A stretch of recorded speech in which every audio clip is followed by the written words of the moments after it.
আসসালামু আলাইকুম ভিউয়ার্স, আশা করি সবাই ভালো আছেন।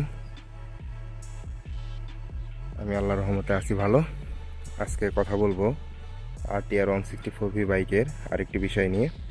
আপনারা সবাই খেয়াল করে দেখেছেন, এখন মোটামুটি সব বাইকেই ডিস্ক ব্রেকগুলোতে এরকম খাঁচ কাটা দাগ থাকে এবং মাঝখান দিয়ে অনেকগুলো ছিদ্র থাকে। আগে যে জাপানি বাইকগুলো ছিল, জাপানি বাইকগুলোতে এরকম দেখা যেত না। ওইটা পুরোটাই একদম স্টিল ছিল, এরকম মাঝখানে খাঁচ কাটা দাগ বা ছিদ্র থাকতো না। তো এটা থাকার আসলে কারণ কি?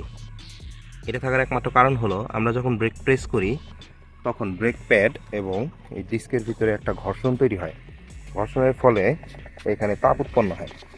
আর যখন এই ডিস্কটা অতিরিক্ত গরম হয়ে যায় তখন আসলে এই ডিস্কের যে ফ্রিকশন, সেই ফ্রিকশনটা কমে যায়। আর ফ্রিকশন কমে যাওয়ার জন্য দেখা যায় যে ব্রেক রেসপন্সটা ভালো থাকে না। এই জন্য ইঞ্জিনিয়াররা এইভাবে ডিজাইনটা করেছে। এই জন্য দেখা যায় যে ব্রেক রেসপন্সটা একটু ভালো হয়। সব বাইকে মোটামুটি এরকমই ডিজাইন করা থাকে এখন। যাই হোক, আশা করি বুঝতে পারছেন। আজকের ভিডিওটা ছিল এটা নিয়ে। আমার জন্য দোয়া করবেন, আপনাদের জন্য দোয়া থাকবে যেন সেফটি রাইড করেন। আসসালামু আলাইকুম।